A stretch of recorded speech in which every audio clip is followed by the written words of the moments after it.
કોરોનાના નવા JN.1 variant અંગે કેન્દ્ર સરકારે ગાઈડલાઈન જાહેર કરી છે। ગુજરાત કેમિસ્ટ એન્ડ ડ્રગિસ્ટ એસોસિએશનના પ્રમુખે દવાના ઉપલબ્ધ જથ્થા અંગે માહિતી આપી છે।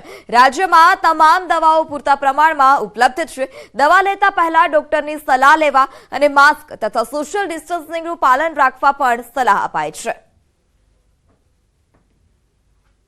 આ બધી દવાઓનો જથ્થો પૂરતા પ્રમાણમાં છે। આ બધી દવાઓ ડૉક્ટરને પૂછી અને પછી જ લેવી જોઈએ। ખાસ 60 વર્ષની ઉપરના જે વ્યક્તિ હોય એને કમ્પલસરી માસ્ક પહેરવું જોઈએ। આ વેરિયન્ટ જે રીતે WHO ગાઈડલાઈન જારી કરી છે એ મુજબ કેન્દ્ર સરકાર પણ ગાઈડલાઈન સ્ટેટ ટુ સ્ટેટ કરશે, પણ આપણે સતર્કતા રાખવાની જરૂરિયાત છે।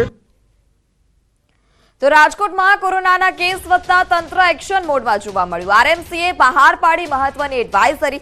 બહાર નીકળતા સમયે માસ્ક પહેરવા લોકોને સલાહ આપી। કોવિડના નિયમોનું પાલન કરવા સૂચના આપવામાં આવી। શરદી ઉધરસ જેવા લક્ષણ હોય તો બહાર ન નીકળો, લક્ષણ હોય તો બહાર ન નીકળવા પણ સલાહ આપવામાં આવે છે।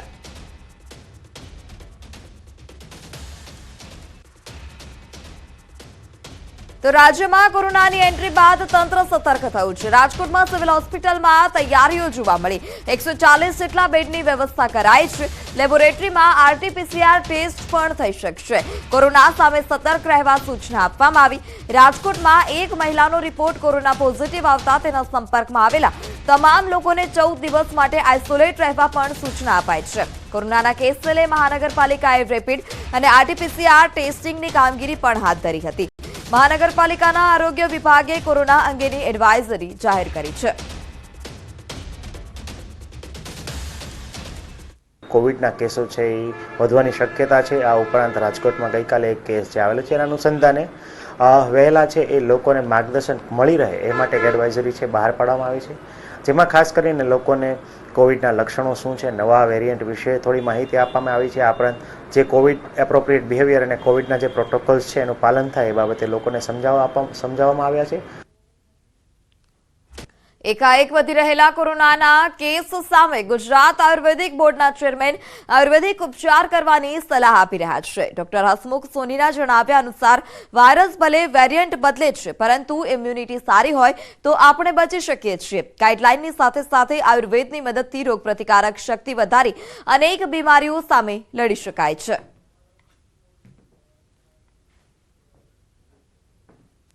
કે તેઓ આયુર્વેદમાં જે ઇમ્યુનિટી માટેની દવાઓ કીધેલી છે, ખાસ કરીને જે ગળોમાંથી બને છે, ગુડુચીમાંથી બને છે, એ ઇમ્યુનિટી માટેની દવાઓ છે। એ એટલીસ્ટ મિનિમમ 15થી 1 મહિના સુધી દરરોજ ગળોની ગોળી લેવી જોઈએ। જેમાં હળદરવાળું દૂધ છે એ પણ દિવસમાં એકવાર આપણે પીવું જોઈએ। ચ્યવનપ્રાશ જેમાં આમળા અને એના બાકીના કન્ટેન્ટ હોય છે, તો એક ચ્યવનપ્રાશ લેવાથી પણ આપણી પોતાની ઇમ્યુનિટીને આપણે સારી કરી શકીએ છીએ। તો આપણે યોગા અને પ્રાણાયામ એ પણ કરીને આપણી પોતાની ઇમ્યુનિટી વધારી શકીએ।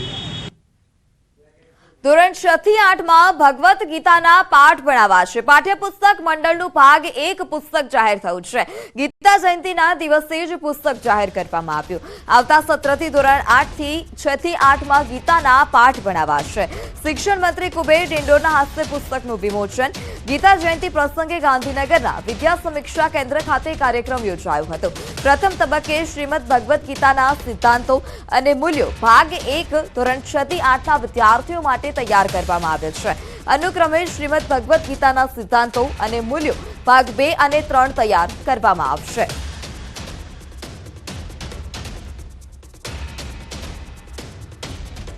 સંવાદ છે બંને વ્યક્તિઓનો સંવાદ નથી, પણ કૃષ્ણે જે સંવાદ અર્જુન સાથે જે કર્યો છે એ અર્જુન માટે નથી, પૂરા વિશ્વ માટેનો સંદેશ છે। પૂરા વિશ્વ માટેનો સંવાદ છે।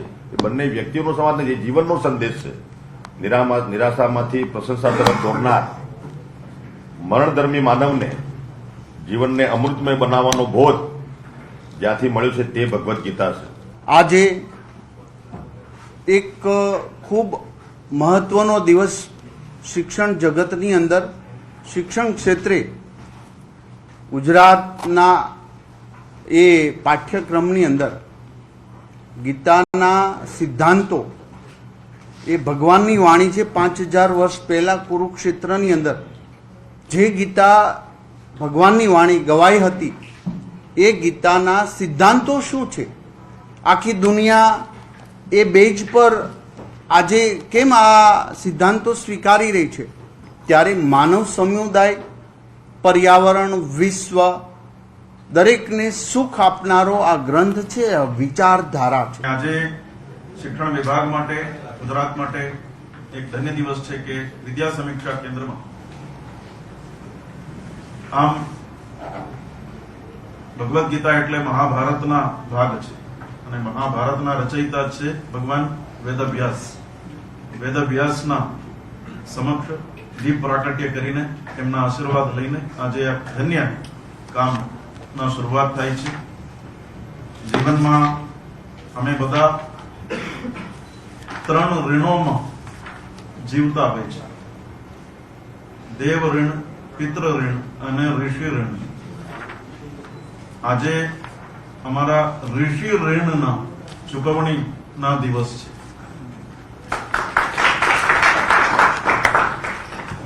આટલા સદીઓથી મૌખિક અને લેખિત પરંપરાગત મળેલા આ અમૂલ્ય વારસાને જીવંત રાખવા માટે નહીં પણ એક બાળક સુધી પહોંચાડવા માટે, ભારતીય હોવાના ગર્વ એમના અંદર આવે, આત્મવિશ્વાસ આવે અને સમાજ માટે સમર્પિત થવા માટે, આત્મસમર્પણ કરવા માટેના એક ભાવના એમનામાં આવે, એ એક શ્રદ્ધા સાથે, વિશ્વાસ સાથે આ પુણ્યનું કામ હાથ ઉપર લીધું છે. રાજ્યવ્યાપી સરકારી અધિકારીઓની જાસૂસીનું કૌભાંડ. પંચમહાલ, પાટણ બાદ મહેસાણામાં થયો પર્દાફાશ. મહેસાણામાં સરકારી અધિકારીઓની જાસૂસીની ફરિયાદ. મહેસાણા એ ડિવિઝન પોલીસ મથકે ફરિયાદ નોંધાઈ છે. નાયબ કલેક્ટર, મામલતદાર, આરટીઓ અધિકારીની જાસૂસી, ખાણ ખનીજ અધિકારીની જાસૂસીનો પર્દાફાશ થયો છે. ખનીજ ચોરો અને માફિયાઓ જાસૂસી કરતા હતા. ડમ્પર, જેસીબી ચાલકના મોબાઈલમાંથી પુરાવા પણ મળી આવ્યા છે. વોટ્સએપ ગ્રુપના આધારે આ વિગતો શેર કરવામાં આવતી હતી. અધિકારીઓના વાહનોની મૂવમેન્ટ પણ જોવામાં આવતી હતી. અધિકારીઓની રેકી કરી અને ગ્રુપમાં માહિતી આપવામાં આવતી હતી. ગાડીના ફોટા, નંબર અને લોકેશન પણ ગ્રુપમાંથી મળી આવ્યા છે.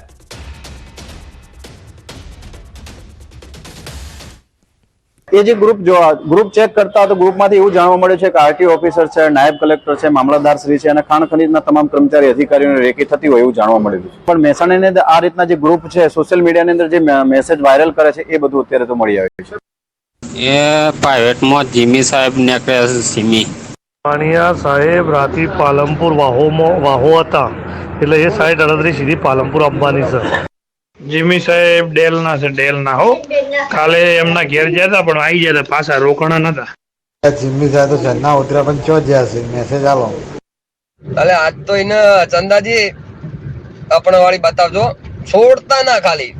ઓ ભાઈ 6038 નવી નુડી થી ગણેશપુર આવાજ. 6038 ભાઈ સંદરી હોટલે નંદાસર ને બેના વચ્ચે ઉભી. ભાઈ જીમી વાણિયા સાહેબ પ્રાઇવેટમાં છે ભાઈ, મેસેજ નાખજો. 6038 મેવાણા બાજુ. તો સમાચારમાં હાલ સમય થયો છે વિરામનો. આપ જોડાયેલા રહો ન્યૂઝ 18 ગુજરાતી સાથે.